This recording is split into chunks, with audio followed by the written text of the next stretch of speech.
اعوذ باللہ السمیع العلیم من الشیطان الرجیم من حمزہ ونفخہ ونفثہ بسم اللہ الرحمن الرحیم الحمد للہ رب العالمین الرحمن الرحیم مالک یوم الدین ایاک نعبد و ایاک نستعین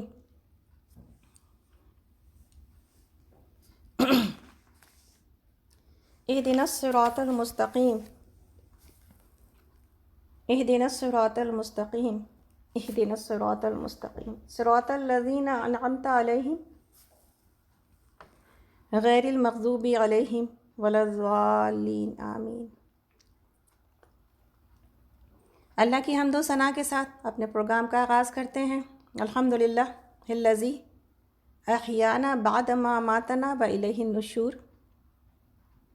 الحمدللہ الذی عافانی فی جسدی ورد علی روحی واذن لی بذکری۔ شکر ہے اس ذات کا جس نے مجھے جسم میں صحت عطا کی، جس نے میری روح کو دوبارہ میرے جسم میں لوٹایا، اور جس نے مجھے دوبارہ اپنے ذکر کی اور اپنی عبادت کی مہلت عطا کر دی۔ الحمدللہ۔ اور درود اور سلام ہے اس ذات پر جس کی محنتیں، جس کی مشقتیں اور جن کے آنسوؤں نے ہمیں اس ایمان سے نواز دیا جس سے ہم اپنے رب کو پہچان سکیں۔ الحمدللہ۔ اللہم صلی علی محمد وعلی آل محمد کما صلیت علی ابراہیم وعلی آل ابراہیم انک حمید مجید۔ اللہم بارک علی محمد وعلی آل محمد کما بارکت علی ابراہیم وعلی آل ابراہیم انک حمید مجید۔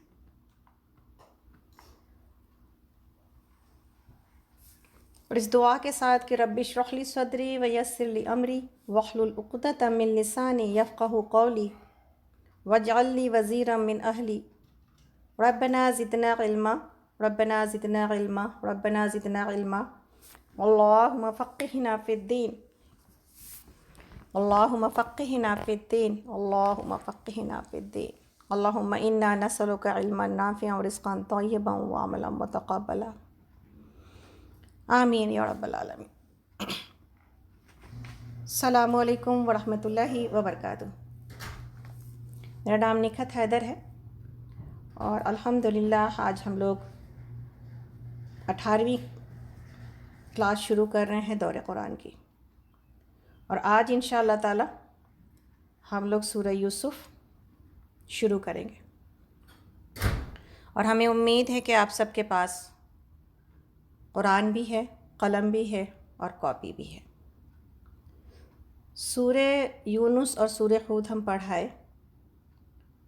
سورہ یونس اور سورہ ہود میں ہم نے یہ دیکھا کہ کس طرح اللہ رب العالمین نے دنیا کی قوموں کے ساتھ کیا رویہ کیا ہے، اور جب اللہ کی باتوں کو ٹھکرایا جاتا ہے، نافرمانی کی جاتی ہے، اپنی خواہشات نفس کے اوپر چلا جاتا ہے، تو پھر معاملہ کیا ہوتا ہے۔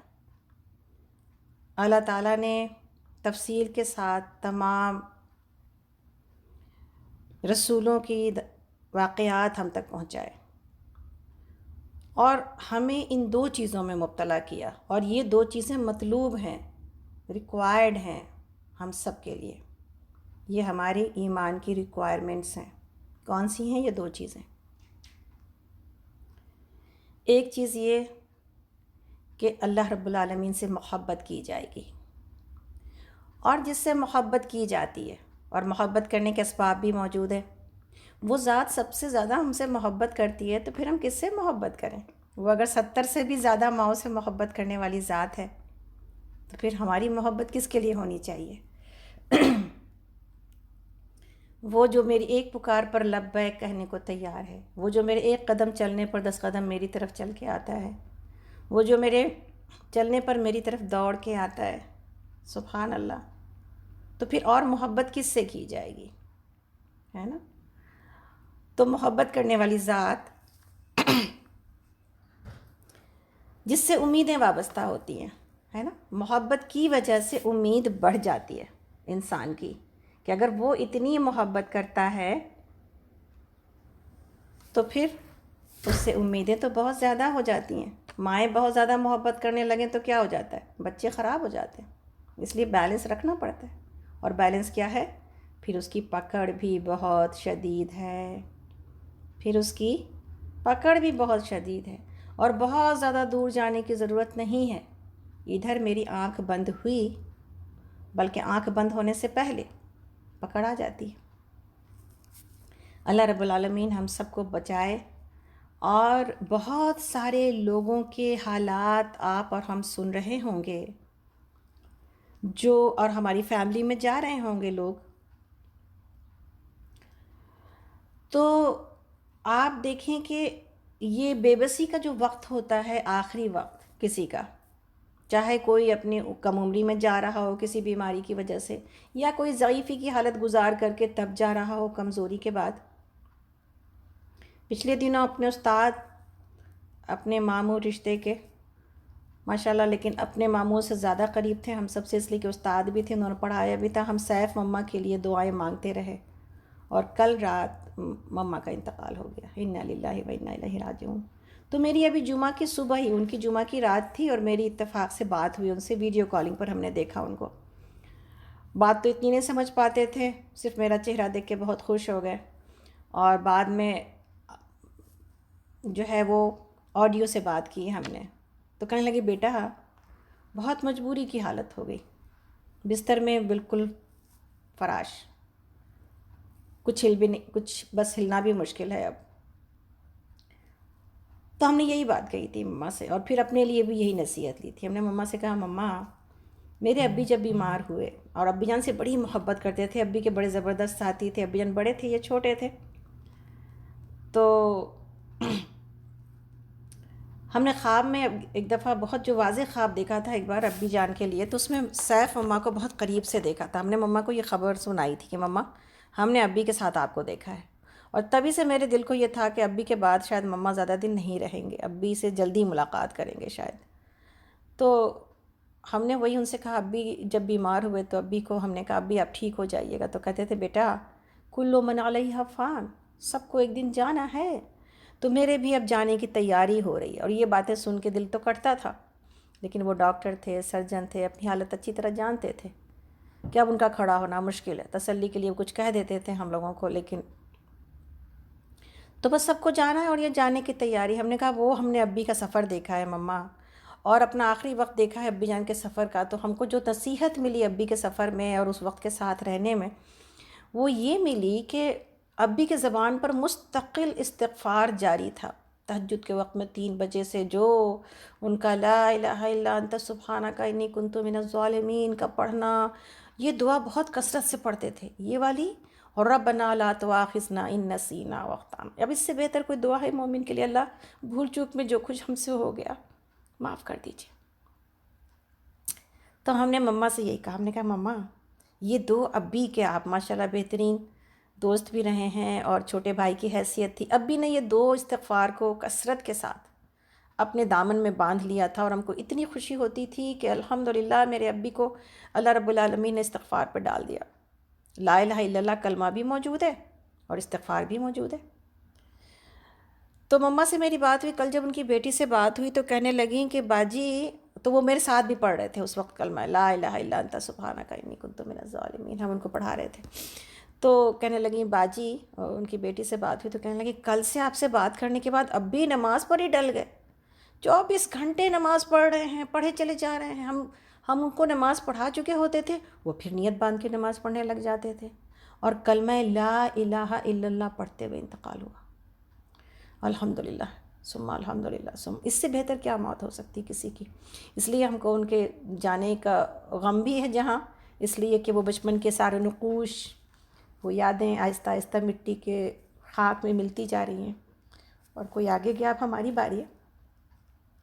لیکن یہ کہ یہ سب کچھ مومن بندے کو یہی بتاتی ہیں کہ اپنے جانے کی تیاری بھی پکڑنی ہے. ایک پکڑ اللہ کا، ایک عظمت کی وجہ سے ایک رعب اپنے دل کے اندر رکھنا، یہ دونوں صورتیں ہمیں یہ بتاتی ہیں الحمدللہ. پڑھ کے چلے جائیں واقعات، فائدہ نہیں ہوتا، لیکن دل ضرور ان چیزوں کے ساتھ شامل ہونا چاہیے تاکہ ہم اپنے سبق کو، جو ریمائنڈر ہمیں دیا جا رہا ہے، اس ریمائنڈر کو بہت اچھی طرح سے یاد کر لیں. تو میرا کہنا یہی تھا کہ ہم میں سے کون ہے جو اپنے آخری وقت کو جانتا ہے، اور آخری وقت تو سب کے اوپر آنا ہے.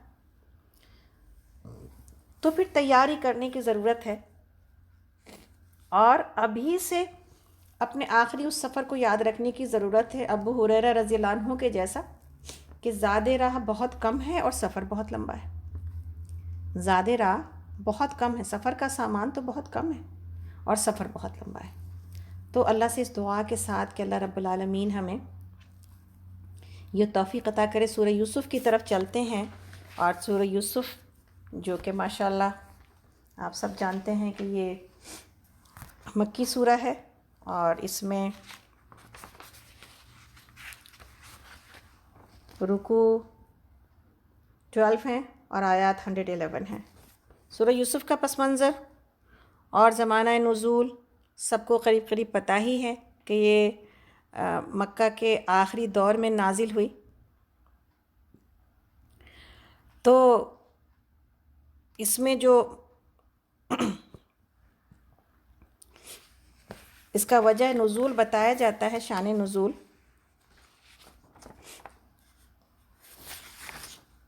کہ نبی صلی اللہ علیہ وسلم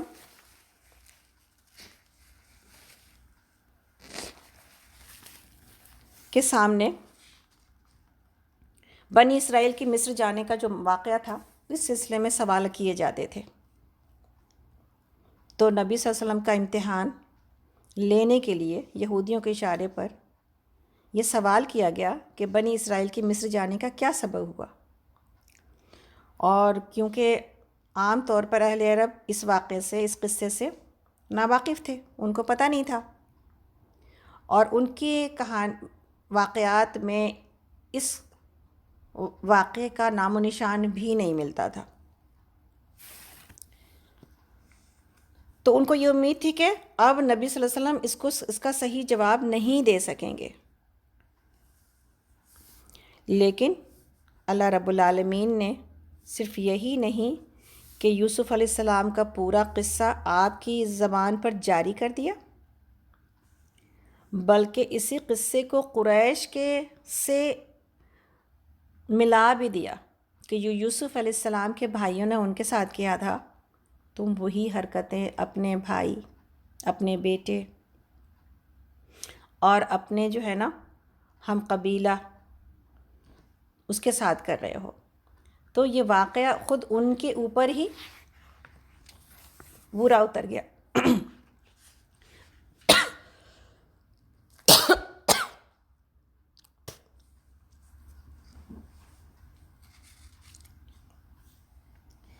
اس واقعے میں، اس سورے میں، ایک منٹ دیجیے گا، پانی پی کے آتے. جزاک اللہ خیر. بسم اللہ الرحمن الرحیم.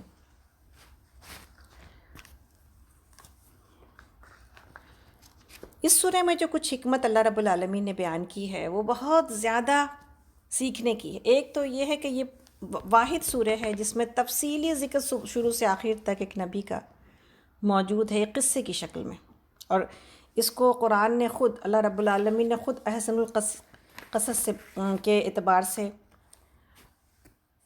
اس کی تعریف کی ہے. لیکن جو حکمتیں ہیں وہ ایک نظر دیکھنے کے ساتھ آگے بڑھنے میں فائدہ یہ ہے کہ پھر انسان کو سارے سبق مل جاتے ہیں. اس میں جو اس قصے میں اللہ رب العالمین نے ایک بہت بڑی حقیقت ہمارے اور آپ کے ذہن میں بٹھایا ہے، اور وہ یہ ہے کہ اللہ تعالیٰ جو کام کرنا چاہتے ہیں وہ بہرحال پورا ہو کر رہتا ہے. انسان اپنی تدبیروں سے، اپنی پلاننگ سے اس کو روکنے میں اور بدلنے میں کبھی کامیاب نہیں ہو سکتا. موسیٰ علیہ السلام کے قصے میں بھی ہم یہی بات دیکھتے ہیں. بلکہ ایسا صرف یہی نہیں ہوتا کہ انسان کامیاب نہیں ہوتا اپنے کسی غلط منصوبے میں، بلکہ بعض اوقات ایسا ہوتا ہے کہ جس کام کو وہ کسی کے نقصان اٹھانے کے لیے کرتا ہے یا نقصان دینے کے لیے کرتا ہے وہی اس کے فائدے کا سبب بن جاتا ہے۔ اور پتہ یہ چلتا ہے کہ اللہ رب العالمین نے اسی دشمنی کے ہاتھوں سے، ہے نا، بہترین کامیابی کے منصوبے بنا دیے۔ موسیٰ علیہ السلام کے قصے میں آپ دیکھیں، یوسف علیہ السلام کے قصے میں آپ دیکھیں، اور یہ سب کچھ اللہ کے پلاننگ کے مطابق ہی ہوتا ہے۔ یوسف علیہ السلام کے بھائی جب ان کو کنویں میں پھینک رہے تھے تو ان کا گمان تھا کہ ہم اپنے راستے کے کانٹے کو ہمیشہ کے لیے ہٹا رہے ہیں، مگر انہوں نے یوسف علیہ السلام کو اس کامیابی کے اس سیڑھی پہ لا کھڑا کیا جس پر اللہ تعالیٰ ان کو پہنچانا چاہتے تھے، اور اپنی اس حرکت سے انہوں نے خود اپنے لیے اگر کچھ کمایا تو بس یہ کہ یوسف علیہ السلام کے بام عروج پر پہنچنے کے بعد بجائے اس کے کہ وہ عزت کے ساتھ اپنے بھائی کی ملاقات کو جاتے، انہیں ندامت اور شرمندگی کے ساتھ اسی بھائی کے سامنے سجدہ کرنا پڑا، ہے نا۔ دوسرا کیس میں، دوسری واقعے میں، عزیز مصر کی بیوی یوسف علیہ السلام کو قید خانے بھیجوا کر اپنے نزدیک تو ان سے انتقام لے رہی تھی، مگر ہوا یہ کہ ان کے لیے تخت سلطنت پر پہنچنے کا راستہ صاف کر دیا، اور اپنی اسی تدبیر سے خود اپنے لیے اس کے سوا کچھ نہیں کمایا کہ وقت آنے پر پورے ملک کے سامنے اپنی خیانت اور اپنے جرم کا اعتراف کرنا پڑا۔ تو یہ بات سمجھ میں آ جاتی ہے انسان کو، اور آپ اور ہم اگر بہت بصیرت کی نگاہ سے دیکھیں تو بعض اوقات ایسا ہوتا ہے کہ جو چیزیں آپ اور ہم سمجھتے ہیں کہ ہمارے لیے نقصان دہ ہیں وہی چیزیں آپ کے لیے بہترین آگے بڑھنے کے موقع فراہم کرتے ہیں، وہی چیزیں بہترین آپ کے، اس لیے کوئی بندہ مومن کسی غیر معمولی حالات کی وجہ سے، کسی تکلیف کی وجہ سے پریشان نہ ہو جائے۔ سبق کیا ہے کہ ہمیں لگتا ہے کہ اس میں نقصان ہے، میری طبیعت خراب ہو گئی، میرے مسائل کھڑے ہو گئے میرے سامنے، میری کوئی اور چیز میرے آگے آ گئی ہے، اور یہ ساری چیزیں کیا کرتی ہیں؟ ہمیں پریشان۔ لیکن ایک چیز جو بندہ مومن، یکسوئی کس کو کہا جاتا ہے؟ یکسوئی لفظ تو سنتے ہیں ہم، یکسوئی کو سمجھنے کی ضرورت ہے۔ ابراہیم علیہ السلام کی زندگی سے کیا کیا نہیں آیا، کیا، لیکن جو بندہ مومن ایمان کے اوپر یکسو ہو گیا، اللہ کے اوپر ایسا ایمان کہ میرے رب نے جو میرے لیے فیصلہ کیا ہے اس میں میرے لیے بہتری موجود ہے، یہ معمولی بات نہیں ہے، اپنے آپ کو ہلنے نہ دینا۔ قلب مطمئنہ اسی کو کہتے ہیں، چیز اور دل ایسی ٹھک گیا ہے ایمان کے اوپر، ایسا ٹھک گیا ہے اللہ کی تدبیروں کے اوپر اور پلاننگ کے اوپر کہ انسان اب زندگی میں جیسا بھی، جو بھی آئے اور جو بھی جائے، کلمہ شکایت تو بہت دور کی بات ہے ایسے شخص کے لیے، ایسے ایمان والوں کے لیے، دل کے اندر تنگی بھی نہیں آتی، دل کے اندر کوئی پریشانی بھی نہیں آتی، اور پریشانی آتی سے مراد یہ نہیں ہے کہ پریشان نہیں ہوں گے ہم اور آپ، کوئی ایسا لیول نہیں بتانے جا رہے ہم جس پر انسان پہنچ نہ سکے، بتانے کی کوشش یہ کر رہے ہیں کہ ہم ہلیں گے نہیں۔ بندہ مومن کو ہوائیں ہلاتی ہیں، ادھر اور ادھر یہ حادثات دنیا، یہ حوادث، لیکن وہ اپنی جگہ پہ کھڑا رہتا ہے، اور یہ کھڑا کیا ہے؟ اللہ رب العالمین کی بندگی کے دائرے سے باہر نکلا نہیں جائے گا، زبان سے وہی کلمہ نکلے گا جو اللہ کو پسند ہے، اللہ کی محبت دل میں کبھی کم نہیں ہوگی۔ تو انشاءاللہ تعالی سورہ یوسف کو شروع کرتے ہیں اسی سبق کے ساتھ، کہ بہت ہی خوبصورت سبق ہے جو سورہ یوسف میں موجود ہے۔ اگر ہم سورہ یوسف کو پڑھ کے، اس سبق کو سمجھ کے، اگر یکسوئی کا وہ سبق جو یہاں دیا جا رہا ہے، جو ابراہیم علیہ السلام کی زندگی سے ہمیں دیا جاتا ہے، جو نبی صلی اللہ علیہ وسلم کی زندگی میں ہم دیکھتے ہیں، اگر ہم رسولوں کی اور پیغمبروں کی زندگی سے یہ سیکھ جائیں تو یہ بہت بڑا فائدہ ہو جائے گا دور قرآن کا، کہ بندہ مومن اپنی خوشی کو، اور سیکھنا کیا ہے؟ سیکھنا تو یکسوئی تو ہے، لیکن پھر سیکھنا اور بھی کیا ہے؟ اپنے دل کے اطمینان کو لوز نہیں ہونے دینا، اپنی خوشی کو، اگر دل مطمئن ہے تو انسان تکلیفوں میں بھی خوش ہے، تکلیفوں میں بھی اس کے زبان سے الحمدللہ علی کل حال نکلتا ہے۔ تو یہ خوشی کا جو لیول ہے نا وہ کم نہیں ہونے دینا ہے۔ اور آپ کو پتہ ہے ساری دنیا کی بیماریاں، سارے ڈاکٹرز اس بات کے اوپر متفق ہیں کہ اسٹریس کی وجہ سے ہے، اور آج کی دنیا آپ کو چاروں طرف سے اسٹریس میں مبتلا کرنے کو تیار ہے۔ ساری بری خبریں جمع کر کے یہ چاہتے ہیں کہ ہمارے دل اور دماغ کے اوپر بوجھ ڈال ہی دیں، اور آپ کو اور ہم کو کیا سمجھنا ہے کہ ہم اور آپ الحمدللہ بہت ساری دنیا کی بہت ساری حالتوں سے بہت بہتر ہیں اس وقت، الحمدللہ رب العالمین۔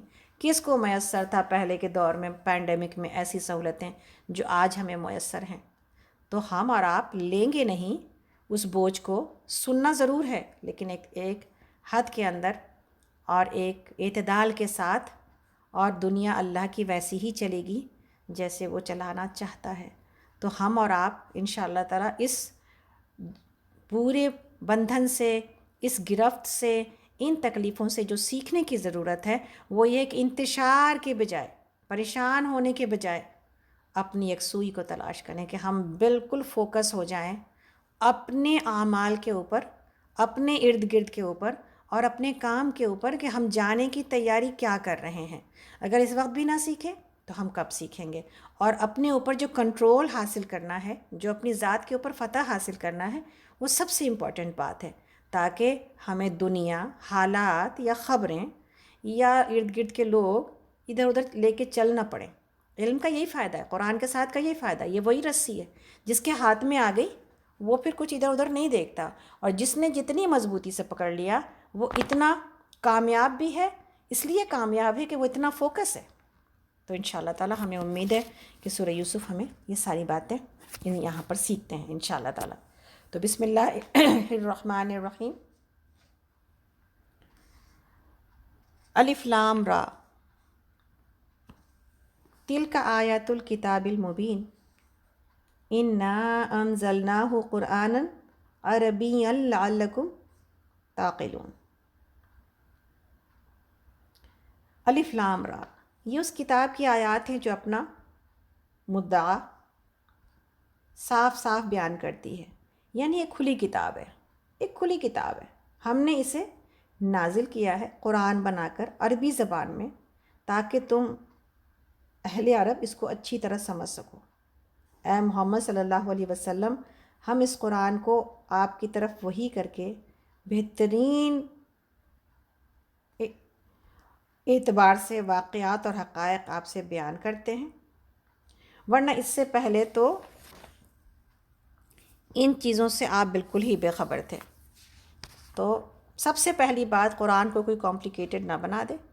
اللہ رب العالمین نے یہ بتا دیا کہ یہ کھلی کتاب ہے، اور ہم کو اور آپ کو، یعنی اللہ رب العالمین اور اللہ کے نبی صلی اللہ علیہ وسلم نے جو ہمارے لیے، آپ کے لیے بھی پسند کیا، ایک تو دین، الدین و یسرن، یہ آسان کتاب، کھلی کتاب، الدین و یسرن، دین آسان، نبی صلی اللہ علیہ وسلم کی زندگی بالکل پوری کھلی کتاب۔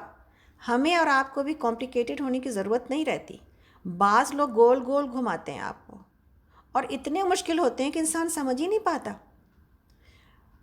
انسان کو اللہ رب العالمین نے آسان بنایا ہے، آسان، سیدھا، قولاً سدیدہ، بھائی صاف اور سیدھی بات کریں، صحیح بات کریں، سچا رکھیں اپنے آپ کو، زیادہ دوسرے کو بیوقوف اور اپنے آپ کو عقلمند بنانے کی کوشش نہیں کرنا چاہیے، اس لیے کہ انسان پھر ایسی حالت میں اعتبار لوز کر دیتا ہے۔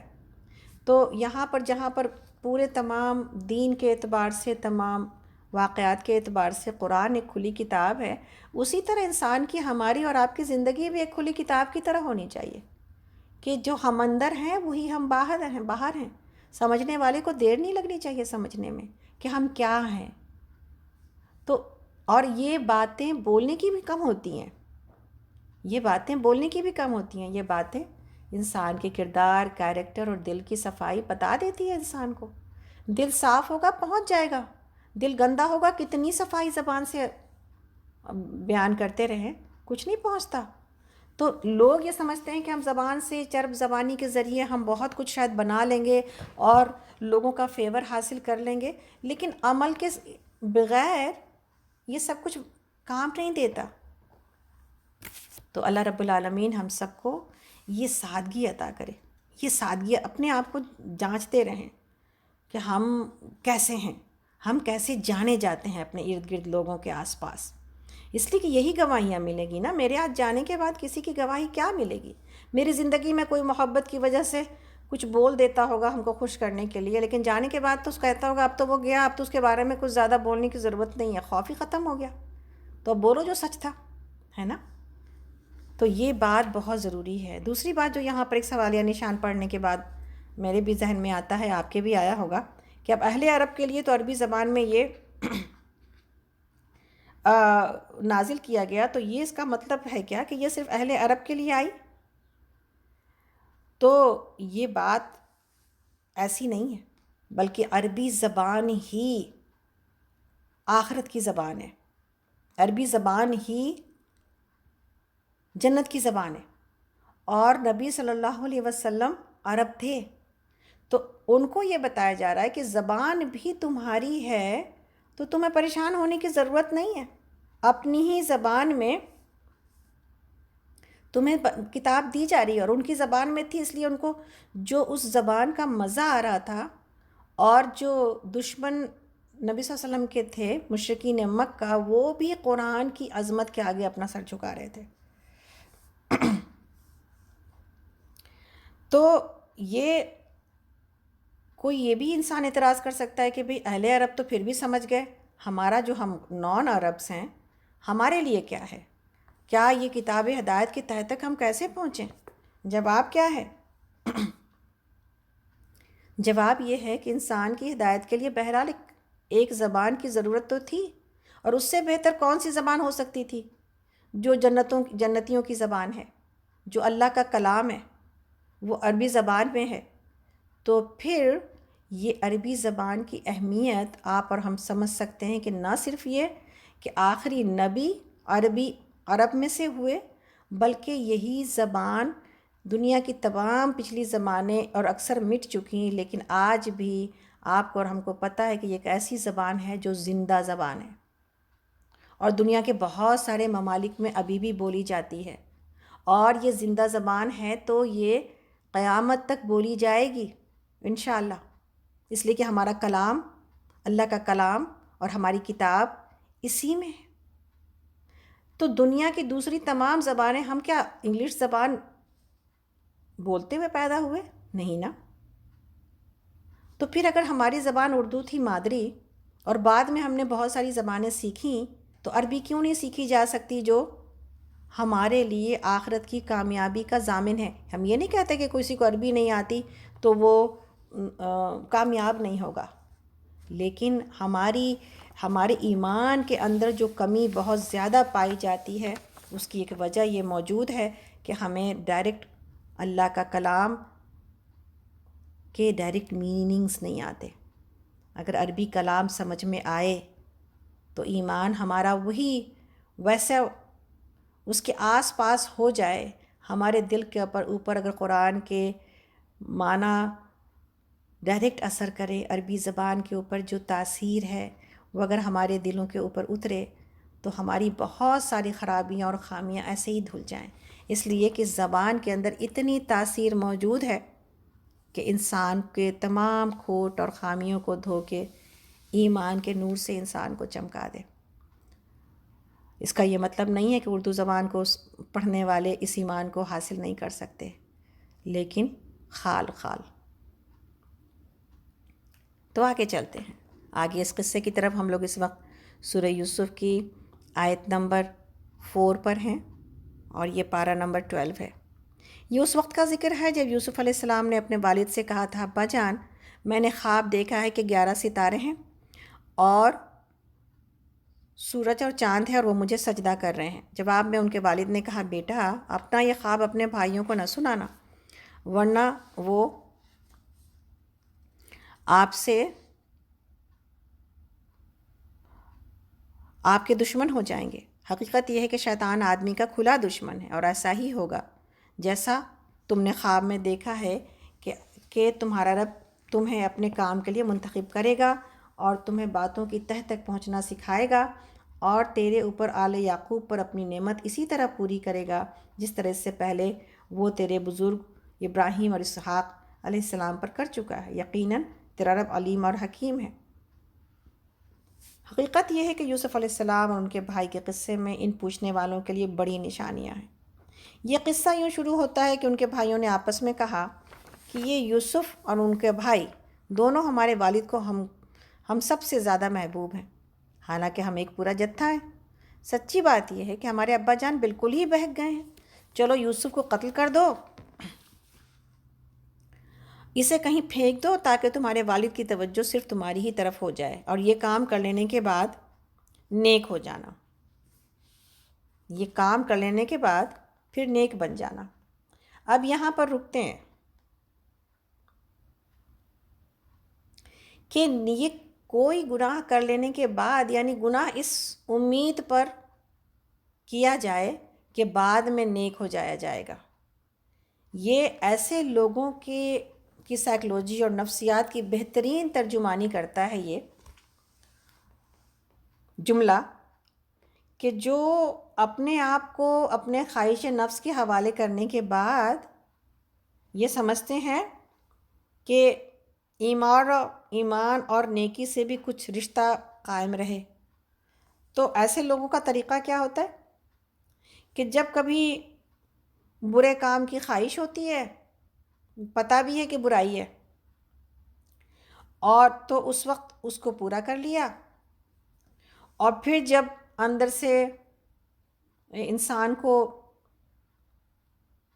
شرمندگی ہوئی یا ضمیر نے آواز دی تو پھر اس کو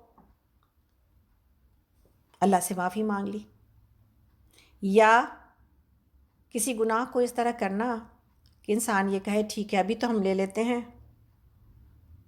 سود پر گھر، جلدی سے پیمنٹ کر دیں گے، بعد میں ہم ٹھیک ہو جائیں گے۔ کوئی بھی کام ہر کوئی اپنے بارے میں جانتا ہے، یا انسانی نفسیات کو دیکھے تو ہم کہتے ہیں کہ عبادت تو کر لو، باقی دنیا میں باقی دوسری تمام چیزوں میں ہم آزاد ہیں۔ ہم نے دیکھا ایک خاتون کو ایک بار ایک تجربہ ہوا، کہیں پر ہم لوگ گئے ہوئے تھے، اتنا سارا مطلب کوئی پارٹی تھی، میک اپ انہوں نے اچھا خاصا کیا ہوا تھا، اور ہم لوگ وہیں کمرے میں تھے، تو انہوں نے آ کے میرے روم میں کہا کہ مغرب کا وقت ہو گیا نماز کا، تو مجھے نماز پڑھنا ہے اور مجھے وضو بھی کرنا ہے۔ تو ہم بڑے متاثر ہو گئے، ہم نے کہا بھئی یہ تو خاتون اتنا میک اپ دھو لے گی ابھی اس وقت وضو کر کے؟ تو ہم نے ان کو واش روم دکھا دیا، پھر وہ واش روم گئیں، ہم لوگ بھی سفر ہی میں تھے، کہیں کا واقعہ بتا رہے، نکل کے آ کے انہوں نے مغرب کی ایسی زبردست نمازیں پڑھیں، دوپٹہ ڈال، اور اس کے بعد تسبیح ہاتھ میں لے کے تسبیح گنتی رہیں کتنی دیر، اور ہم کو بھی نماز پڑھنی تھی، جگہ مختصر تھی ہمارے روم میں، تو ہم تھے کہ اگر وہ مغرب پڑھ کے اٹھتی ہیں تو پھر ہم بھی ساتھ میں وہیں جا نماز پہ پڑھ لیں گے، لیکن پھر ہم نے دیکھا ان کو دیر ہو رہی ہے، تو پھر ہم نے دوسری جگہ بچھا کے پھر اپنی نماز مکمل کی، اور ہم نے دیکھا کہ بھئی ماشاءاللہ یہ تو میرا دل بڑا مرعوب ہو گیا کہ یہ ہے ایمان، کہ جہاں پر وقت آ گیا نماز کا وہاں پر انسان پوری قربانی دے کے، یعنی چہرہ دھو کے، میک اپ کو دھو کے، سب کچھ کر کے نماز پڑھ رہی ہیں، اور انجانی جگہ پہ وقت نکال کے بالکل انہوں نے نماز پڑھی۔ اچھا تھوڑی سی دیر ہوئی، اس کے بعد پتہ چلا کہ جی کھانے پینے کے بعد کچھ میوزک آن ہوئی، اس کے بعد ڈانس شروع ہوا، اور وہاں لڑکے لڑکیوں نے ناچا، اور پتہ چلا ان خاتون نے سب سے بڑھ کے ناچا۔ بڑی عمر کی خاتون تھی، ہم نے تو نہیں دیکھا، اس لیے کہ گناہ دیکھنے سے بھی ڈر معلوم ہوتا ہے۔ سب نے کہا آپ نے نہیں دیکھا، بڑا مزہ آ رہا تھا، ہم نے کہا نہیں ہم نہیں دیکھیں گے، ڈر لگتا ہے۔ تو یہ ہے معاملہ کہ انسان کہتا ہے یہاں پہ نیک ہو جاؤ، یہ نیک ہونے کی جگہ ہے، اور یہاں پر ویسے ہو جاؤ جیسے ہم ہیں، یہ مزے کیوں چھوڑیں دنیا کے ہم؟ تو یہ واقعہ بتانے کا مقصد کسی کی توہین نہیں ہے، ظاہر ہے کہ نہ آپ لوگ جانتے ہیں ان کو، لیکن صرف ایک کیریکٹر پیش کرنا ہے کہ آج کی دنیا میں بھی ہم اپنے رسومات اور اپنے دین کو کس ریچولز کی طرح لے کے چلتے ہیں کہ یہ کام ہو جائے، بس یہ ریہرسل ہو جائے نماز کی، مگر جو جسم جو ہے وہ اٹھک بیٹھک کر رہا ہے، لیکن روح کوسوں دور ہے اس عبادت سے جو نماز ہمیں سکھاتی ہے۔ اور نماز ہمیں یہی سکھاتی ہے نا، کیا سکھاتی ہے؟ ہر 5 دفعہ آ کے اللہ کے حضور یہ اقرار کر لینا کہ اللہ تو میرا رب اور میں تیرا غلام، اور زندگی بالکل پوری تیری مرضی کے مطابق چلے گی۔ تو بہرحال آگے چلتے ہیں۔ اس واقعے کے بعد انشاءاللہ تعالی ہم سب کو یہ دیکھنے کی ضرورت ہے کہ ہم اللہ کے آگے 5 وقت جب حاضر ہوتے ہیں اور یہ اعلان کرتے ہیں کہ الحمدللہ رب العالمین، تو ان بٹوین 2 نمازوں کے ہم کیا کیا کر رہے ہوتے ہیں؟ غلامی کا حق ادا ہو رہا ہوتا ہے، یا غلام غلامی سے وہیں پر جانماز کے اوپر ہی اپنا قلادہ اتار کے اور اپنے رسی اتار کے رکھ دیتا ہے، پھر جب جاتا ہے جانماز پر تو پھر لگا لیتا ہے اور پھر زبان سے اقرار کرنے لگتا ہے، اور پھر اس کے بعد دوبارہ وہیں سے جب اٹھتا ہے تو پھر ویسے ہی اٹھتا ہے۔ مولانا مودودی رحمہ اللہ کی خطبات اگر آپ میں سے کسی کو پڑھنے کا موقع ملے، اور ہم کہتے ہیں ہر کوئی پڑھے، میری بچپن کی 13 سال کی عمر تھی میری جب ہم نے خطبات پڑھا تھا، اور ہم ساری دنیا کو خطبات پڑھ پڑھ کے سناتے پھرتے تھے۔ اس کے بعد اتنا میرے دل کے اوپر اس کتاب نے اثر کیا۔ اس میں ایک چیپٹر مولانا نے بنایا ہے، ہماری نمازیں کیوں بے اثر ہو گئیں، ہماری نمازیں کیوں بے اثر ہو گئیں۔ اتنا زبردست ہے، آج بھی میرا دل، ہم انشاءاللہ آپ کو بولنے کے بعد ہی انشاءاللہ تعالی ہم اس کو پڑھنے بھی لگے ہیں۔ آپ لوگ بھی کہیں پر ضرور جا کے پڑھیے، اسلام 360 ڈال لیجئے، خطبات میرے خیال میں وہاں مل جائے گی، یا آن لائن کہیں پر پڑھنے کا آپ کو مل جائے گا PDF فائل، تو آپ ضرور پڑھیے اگر کسی کے پاس نہیں ہے تو۔ میرے خیال میں تیسرے حصے میں ہے جہاں پر نمازوں کا ذکر ہے، یا دوسرے حصے میں ہے خطبات کے، 5 یا 6 حصے اس کے، پتلی پتلی پمفلٹ ہوتی تھی، اتنی خوبصورت ہے، آپ کے ایمان کو ہلا دے گی۔ مولانا نے جاہلوں کے بیچ میں خطبہ دیا تھا جمعہ کا، اور وہ خطبات سارے جمع کیے گئے، اس لیے اس کا نام خطبات ہے، لیکن ہم پڑھے لکھے لوگوں کو بھی اس کی اتنی ضرورت ہے کہ ہم اپنے ایمان کو جانچیں کہ ہم کہاں کھڑے ہیں۔ تو یہ جو ہماری نمازیں کیوں بے اثر ہو گئیں، کیوں ہماری نمازیں، جب قرآن کہتا ہے کہ نماز بے شک بے حیائی سے روک دیتی ہے اور برائیوں سے روک دیتی ہے، تو ہم کیوں نہیں رک پا رہے؟ مسئلہ کیا ہوا ہے؟ تو وہ اب بہت ساری باتیں ہم جانتے ہیں، لیکن آپ اس کتاب کو پڑھیے گا تو آپ کو ایسے فارمولے کی طرح، کسی میتھس کے فارمولے کی طرح یہ بات کلیئر ہو جائے گی کہ ہماری نمازیں کیوں کام نہیں کرتی انشاءاللہ تعالی۔ تو آگے چلتے ہیں۔ بات یہ ہو رہی تھی، آیت نمبر ہم لوگ اس وقت 9 پر ہیں، کہ جب ان کے بھائیوں نے کیا کہا کہ چلو یوسف کو قتل کر دو یا اسے کہیں پھینک دو تاکہ تمہارے والد کی توجہ تمہاری طرف ہو جائے، یہ کام کر لینے کے بعد پھر نیک بن رہنا۔ اس پر ان میں سے ایک بولا، یوسف کو قتل نہ کرو، اگر کچھ کرنا ہی ہے تو اسے کسی اندھے کنویں میں ڈال دو، کوئی آتا جاتا قافلہ اسے نکال لے جائے گا۔ اس قرارداد پر انہوں نے جا کر اپنے باپ سے کہا، یعنی اس فیصلے پر فیصلہ کر لیا انہوں نے، پھر انہوں نے جا کر اپنے والد سے کہا، ابا جان کیا بات ہے کہ آپ یوسف کے معاملے میں ہم پر بھروسہ نہیں کرتے، حالانکہ ہم اس کے سچے خیر خواہ ہیں، کل اسے ہمارے ساتھ بھیج دیجئے، کچھ چر چک لے گا اور کھیل کود سے بھی دل بہلائے گا، ہم اس کی حفاظت کو موجود ہیں۔ والد نے کہا، تمہارا اسے لے جانا مجھے مشکل لگتا ہے، مجھ کو اندیشہ ہے کہ کہیں اسے بھیڑیا نہ پھاڑ کھائے جبکہ تم اس سے غافل ہو۔ انہوں نے جواب دیا، اگر ہمارے ہوتے اسے بھیڑیا نے کھا لیا جبکہ ہم ایک جتھا ہیں، تب تو ہم بڑے ہی نکمے ہوں گے۔ اس طرح اصرار کر کے جب وہ اسے لے گئے، انہوں نے طے کر لیا کہ اسے ایک اندھے کنویں میں چھوڑ دیں، تو ہم نے یوسف کو وحی کی کہ ایک وقت آئے گا جب تو ان لوگوں کو ان کی حرکت یاد دلاؤ گے، یہ اپنے فعل کے نتائج سے بے خبر ہیں۔ شام کو وہ روتے پیٹتے اپنے والد کے پاس آئے اور کہا، ابا جان ہم دوڑ کا مقابلہ کرنے میں لگ گئے تھے اور یوسف کو ہم نے اپنے سامان کے پاس چھوڑ دیا تھا کہ اتنے میں بھیڑیا آ کر اسے کھا گیا، آپ ہماری بات کا یقین نہ کریں گے چاہے ہم سچے ہی ہوں۔ اور وہ یوسف کے قمیص جھوٹ موٹ کا خون لگا کر لے آئے تھے۔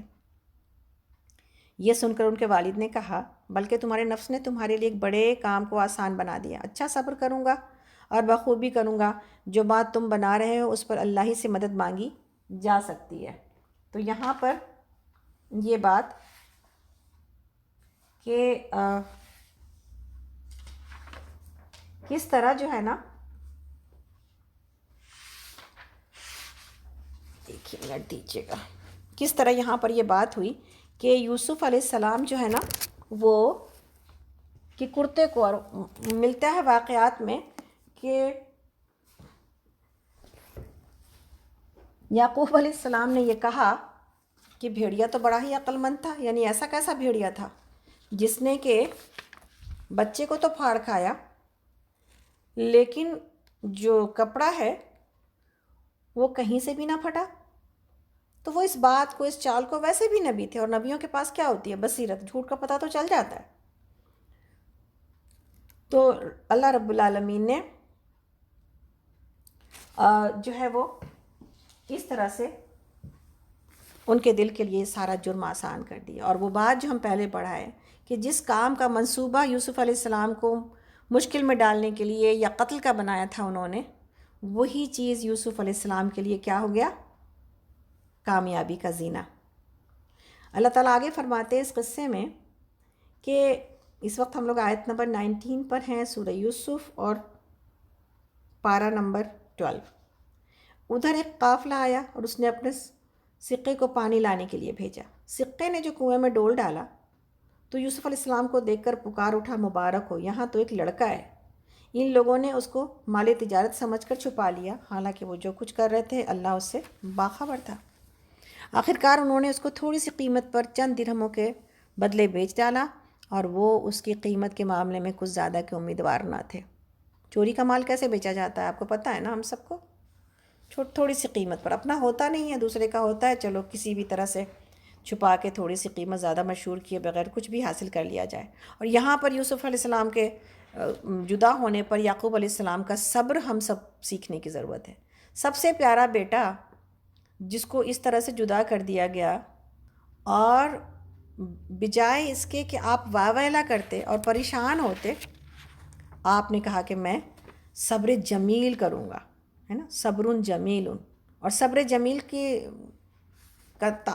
تعریف کیا ہے؟ وہ صبر جو پہلے لمحے کیا جاتا ہے نا۔ صبر جمیل کیا ہے؟ وہ صبر جو پہلے لمحے کیا جاتا ہے، اور رو پیٹ کے صبر تو آ ہی جاتا ہے نا، تو جو پہلے لمحے کیا جاتا ہے اسی پر صبر کرنا۔ اور پہلے لمحے صبر کیسے ہوتا ہے بھلا؟ وہ کیسے سیکھتے ہیں؟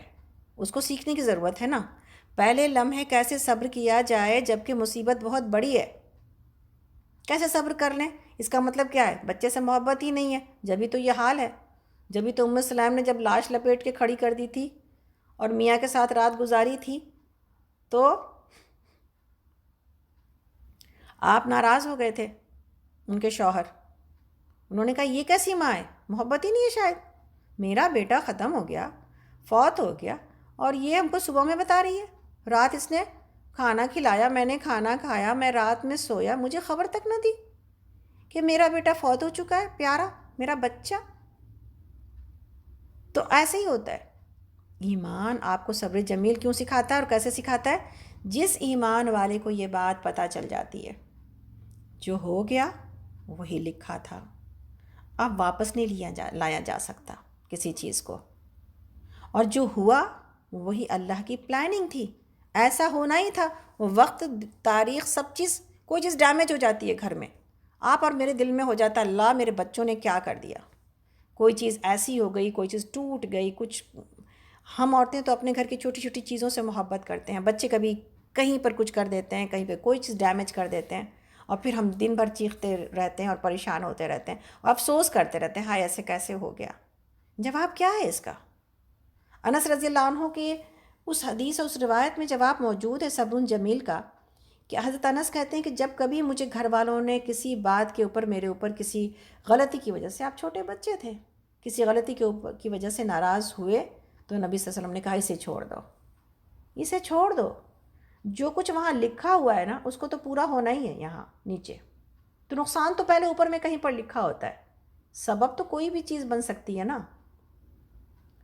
تو جو چیز لکھا ہوا ہے وہ پورا ہونا ہے. اب اس پورے ہونے پر آپ اس کو خوشی سے قبول کر لیں، اطمینان سے قبول کر لیں، اللہ سے دعاؤں کے ساتھ قبول کر لیں ہم اور آپ، یا پھر آپ واویلا مچائے، تکلیف میں پڑ جائے، مصیبت ہو جائے، سب کچھ اللہ کی طرف سے ہوتا ہے. تو صبر جمیل کی ایک جو ہے وہ سمجھ یہ ہے، ایک فارمولہ یہ ہے کہ جیسے ہی دل پریشان ہو ویسے ہی ادھر نگاہ چلی جائے میری کہ یہ اللہ کے پاس تھا. حسبنا اللہ و نعم الوکیل. اللہ ہی پر بھروسہ ہے نا میرا. حسبی اللہ لا الہ الا ہو علیہ توکلت وہو رب العرش العظیم. اسی کی ذات پر بھروسہ ہونا. اور یہ انبیاء کی زندگی سے ہم قصے کی طرح گزر جائیں لیکن اگر سیکھیں نا تو فائدہ نہیں ہے. اتنا بڑا سانحہ ہوا ہے. اور آپ نے کہا میں صبر جمیل کروں گا. تو آگے چلتے ہیں انشاءاللہ تعالی آیت نمبر 21 کی طرف. سورہ یوسف پارہ نمبر 12. مصر کے جس شخص نے اسے خریدا اس نے اپنی بیوی سے کہا اس کو اچھی طرح رکھنا اور یہ کہ ہمارے لیے یہ مفید ثابت ہوگا اور ہم اسے اپنا بیٹا بنا لیں. اس طرح ہم نے یوسف کے لیے اس سرزمین میں قدم جمانے کی صورت نکالی اور اسے معاملہ فہمی کی تعلیم دینے کا انتظام کیا. اللہ اپنا کام کر کے رہتا ہے مگر اکثر لوگ جانتے نہیں ہیں. اور جب وہ اپنی پوری جوانی کو پہنچا تو ہم نے اسے قوت فیصلہ اور علم عطا کیا. اس طرح ہم نیک لوگوں کو جزا دیتے ہیں. آتیناہ حکمن او علمن. تو حکمت بھی دی اور آپ کو علم بھی ملا. 3 لوگ ہیں جن کے بارے میں یہ کہا جاتا ہے کہ عقل مند ہیں. 3 عقل مند لوگ. روایت میں ہے کہ حضرت عبداللہ بن مسعود رضی اللہ عنہ فرماتے ہیں کہ سب سے زیادہ دوربین اور دور رس ہے نا، لانگ سائٹڈ، اور انجام پر، رزلٹ پر نظر رکھنے اور عقل مندی سے تاڑنے والے 3 شخص گزرے ہیں. وزڈم جن کے پاس تھی. کیا کون ہیں وہ 3 لوگ؟ ایک تو یہی عزیز مصر کہ ایک ہی نگاہ میں اس نے حضرت یوسف کو سمجھ لیا اور جاتے ہی بیوی سے کہا کہ اسے اچھی طرح آرام سے رکھو اور ہم اسے بیٹا بنا لیں گے. دوسرے وہ بچی، آپ کا ٹیسٹ نہ ہو جائے کہیں اگلی بار تو یاد سے سمجھ لیجیے گا. اب دور قرآن والوں کا بھی ایک کوئز ہونا چاہیے. دوسرے وہ بچی جس نے حضرت موسیٰ علیہ السلام کو ایک نگاہ میں جان لیا اور جا کر اپنے والد سے کہا کہ اگر آپ کو آدمی کی ضرورت ہے تو ان سے معاملہ کر لیجئے، ہے نا. جب یوسف علیہ السلام وہاں وادی میں پہنچے تھے موسیٰ علیہ السلام، اور ان سے کہا کہ آپ ان سے معاملہ کر لیجئے، یہ تو بہت ہی طاقتور اور امانت شخص لگتے ہیں. اور تیسرے حضرت صدیق اکبر رضی اللہ عنہ کہ آپ نے دنیا سے رخصت ہوتے ہوئے خلافت حضرت عمر رضی اللہ عنہ جیسے شخص کو سونپی. سبحان اللہ، کیا عقل مندی کی بات ہے. آپ نے خلافت حضرت عمر رضی اللہ عنہ جیسے شخص کو سونپی اور آپ دیکھیں کہ کتنا بڑا کمال ہو گیا اس کے بعد اسلام میں. تو سبحان اللہ، یہ جو رزلٹس ہیں نا اور یہ وزڈم ہر ایک کو حاصل نہیں ہوتا. یہ حاصل ہوتا ہے ان لوگوں کو جن کو اللہ نے خاص عطا کیا ہوتا ہے. اور یہ 3 عقل مند لوگوں کے بارے میں بات ہوئی. اسی طرح آگے چلتے ہیں. آگے آیت نمبر 23 میں جس عورت کے گھر میں وہ تھا وہ اس پر ڈورے ڈالنے لگی. سورہ یوسف آیت نمبر 23. ایک روز دروازے بند کر کے بولی آ جا. یوسف علیہ السلام نے کہا اللہ کی پناہ، میرے رب نے تو مجھے بڑی اچھی عزت بخشی ہے اور میں یہ کام کروں؟ ایسے ظالم کبھی فلاح نہیں پایا کرتے. وہ اس کی طرف بڑھی اور یوسف بھی اس کی طرف بڑھتا اگر اپنے رب کی برہان نہ دیکھ لیتا. ایسا ہوا تاکہ ہم اسے برائی اور بے حیائی کو اس سے برائی اور بے حیائی کو دور کر دیں. اصل میں وہ ہمارے چنے ہوئے بندوں میں سے تھا. آخرکار یوسف علیہ السلام اور وہ آگے پیچھے دروازے کی طرف بھاگے اور اس نے پیچھے سے یوسف کی قمیص کھینچ کر پھاڑ دیا. دروازے پر دونوں نے اس کے شوہر کو موجود پایا. اسے دیکھتے ہی عورت کہنے لگی کیا سزا اس شخص کی جو تیرے گھر والی پر نیت خراب کرے. اس کے سوا اور کیا سزا ہو سکتی ہے کہ وہ قید کیا جائے یا اسے سخت عذاب دیا جائے۔ یوسف علیہ السلام نے کہا، یہی مجھے پھانسنے کی کوشش کر رہی تھی۔ اس عورت کے اپنے کنبے والوں میں سے ایک شخص نے شہادت پیش کی اور کہا کہ اگر یوسف کا قمیص آگے سے پھٹا ہو تو عورت سچی ہے اور یہ جھوٹا، اور اگر اس کا قمیص پیچھے سے پھٹا ہو تو عورت جھوٹی اور یہ سچا۔ جب شوہر نے دیکھا کہ یوسف کا قمیص پیچھے سے پھٹا ہے تو اس نے کہا، یہ تم عورتوں کی چالاکیاں ہیں، واقعی بڑے غضب کی ہوتی ہیں تمہاری چالیں۔ یوسف، اس معاملے سے درگزر کر اور اے عورت تو اپنے قصور کی معافی مانگ، تو ہی اصل میں خطا کار ہے۔ تو بات ہم لوگ پہلے یہاں پر کیا کر رہے تھے، گویا کہ پیچھے سے بات یہ آئی کہ عقل مند کون سے 3 لوگ ہیں، تو ہم لوگ کہیں گے اے ہے وہ تو گزر گیا، ہماری عقل مندی، ہمارے پاس کیا بچا؟ پھر ہمارے پاس کیا بچا ہے؟ ہمارے پاس مومن کو وہ وزڈم ملتی ہے، ایمان والے کو، کہ دنیا میں جو کچھ کر رہا ہے اس کا رزلٹ آخرت میں دیکھ رہا ہوتا ہے۔ یہی ہے نا، اور کیا ہے؟ اگر آخرت کا وہ رزلٹ ابھی اس وقت میری اور آپ کی نگاہ میں اوپن نہ ہو، جیسا کہ کل بات ہو رہی تھی نا کہ مومن کی صبح کیسے ہوتی ہے، اس دن بات ہوئی اور سب لوگوں نے سنا ماشاءاللہ کہ مومن کی صبح کیسے ہوتی ہے۔ تو اس کے بارے میں ہم لوگوں نے پڑھا تھا کہ مومن کی صبح ایسے ہوتی ہے کہ مومن اپنے ایک ہی منٹ دیجیے گا تو ہم آپ کو وہ حدیث دوبارہ پڑھ کے سنا دیتے ہیں، اگر تو وہ ہمیں مل جائے۔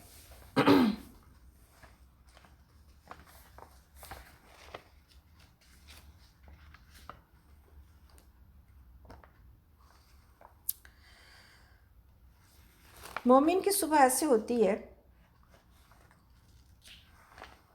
کہ واللہ عالم اس وقت مل نہیں رہی، حالانکہ ہم نے نشان لگایا تھا، خیر میرے خیال میں مل گئی ہے۔ ہاں، حارث بن مالک انصاری رضی اللہ عنہ ہے نا، یہ یاد رکھنا بہت ضروری ہے۔ آپ اور ہم دیکھیں، یہیں پر عقل مندی سکھا رہے ہیں، حکمت سکھا رہے ہیں آپ کو، اس حدیث کے اعتبار سے حکمت سیکھتے ہیں ہم اور آپ سب، کہ جب حارث بن مالک انصاری نے نبی صلی اللہ علیہ وسلم سے بات کی تھی اور نبی صلی اللہ علیہ وسلم نے ان سے پوچھا تھا کہ تمہاری صبح کس حال میں ہوئی ہے، تو انہوں نے جواب دیا کہ سچے مومن کی حالت میں۔ آپ صلی اللہ علیہ وسلم نے فرمایا، سمجھ لو کہ کیا کہہ رہے ہو، ہر چیز کی حقیقت ہوا کرتی ہے، تو جانتے ہو ایمان کی حقیقت کیا ہے؟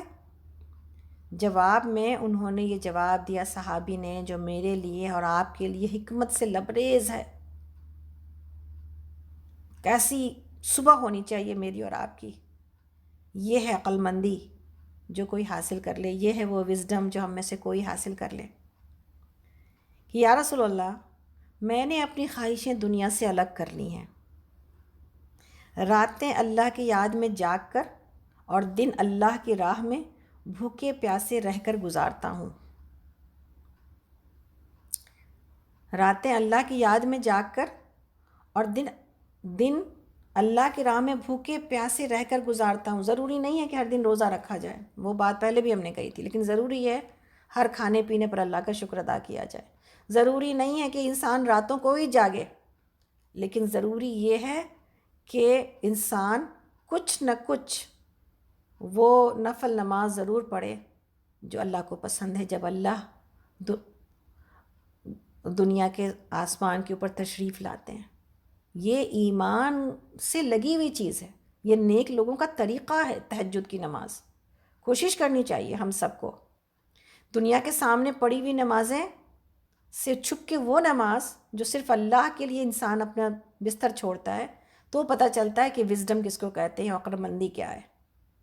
سونے میں نہیں ہے عقل مندی، جو سوتا ہے وہ کھو رہا ہے، جو سو رہا ہے وہ کھو رہا ہے، اور جو جاگ رہا ہے وہ پا رہا ہے۔ اس نے رزلٹ دیکھ لیا ہے، اس کی نگاہیں دیکھ رہی ہیں اپنے رزلٹ کو، تو یہ ہے دور بینی۔ اور کیا ہے؟ گویا میں اللہ کے عرش کو اپنی نگاہوں کے سامنے دیکھتا رہتا ہوں، اللہ کے عرش کی طرف نگاہ ہو انسان کی، آسمان کو ہی صرف نہیں دیکھنا بلکہ اللہ کے آسمان کو دیکھتے ہوئے عرش تک پہنچنا، اور عرش اگر آسمان نہیں بھی دکھائی دے رہا پھر بھی اللہ کے عرش کا تصور ہونا، اللہ رب العالمین کہاں پر ہیں۔ ہر نماز میں انشاءاللہ ہم لوگ کوشش کرتے ہیں، لیکن یہ صبح کے وقت میں یہ کوشش صبح سے ہونی چاہیے الحمدللہ، کہ انسان اللہ کے عرش کو اپنی نگاہ میں رکھے، اور کیا، اور اس طرح کہ میں اہل جنت کو دیکھ رہا ہوں، ہے نا، جنت کا نظارہ آن ہو جائے آنکھوں پر تو پھر کیا بچا، دنیا میں کیسے دل لگے گا جس کو جنت کے نظارے اوپن ہیں آنکھوں میں۔ اور کیا دیکھ رہا ہوں، اہل جنت کو آپس میں ہنسی خوشی کے ساتھ ایک دوسرے سے ملتے جلتے ہوئے دیکھ رہا ہوں۔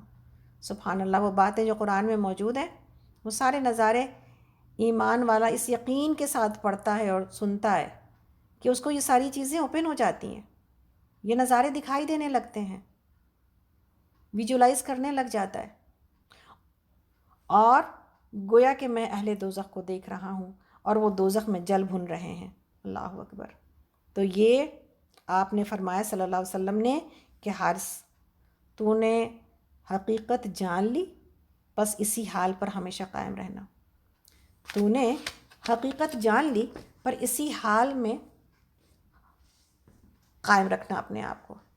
اللہ اکبر۔ تو یہ ہے بات کہ انشاءاللہ تعالی ہمیں اور آپ کو یہ بات سمجھنے کی ضرورت ہے کہ یہی حکمت ہے جو ہر کسی کو ایمان کے ساتھ مل جاتی ہے۔ ہمیں اور آپ کو حکمت کی تلاش کرنے کے لیے بہت زیادہ دور جانے کی ضرورت نہیں ہے، بس اپنے ایمان کو بڑھا لیں، اپنے یقین کو بڑھا لیں، اللہ نے چاہا تو یہ حکمت مل جائے گی۔ اسی طرح یہاں پر جو بات ہم نے پڑھی کہ یوسف علیہ السلام نے کس طرح اپنے آپ کو بچایا اور کیسے پھر وہ اندر کا معاملہ اللہ رب العالمین نے بہترین طریقے سے واضح کر دیا کہ یوسف علیہ السلام بے قصور ہیں۔ اس کے بارے میں قرآن کی وہ حدیث جو کہ بخاری اور مسلم میں ہے، بہت ہی مشہور حدیث، جس سے بچنا بہت مشکل کام ہے، کہ جب ایک عورت دعوت دے تو ایک مرد کے لیے کتنا مشکل کام ہے ضبط کرنا، اور کون اس کے اوپر ضبط کر سکتا ہے، جس کو اللہ کی برہان دکھ جائے، جس کو اللہ کی یاد آ جائے، وہی اس سے بچ سکتا ہے۔ تو بخاری مسلم میں کہ رسول اللہ صلی اللہ علیہ وسلم نے فرمایا کہ 7 قسم کے لوگ ہیں جنہیں اللہ تعالیٰ اپنے سائے کے نیچے، اپنے عرش کے سائے کے نیچے سایہ دیں گے، جس دن کوئی سایہ اس کے سائے کے سوا نہ ہوگا۔ پہلا، ایک انصاف ور مسلمان عادل بادشاہ۔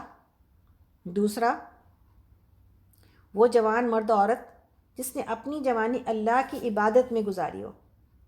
اور تیسرا، وہ شخص جس کا دل مسجد میں اٹکا ہوا ہو، جب مسجد سے نکلے مسجد کی دھن میں رہے یہاں تک کہ پھر وہاں جائے۔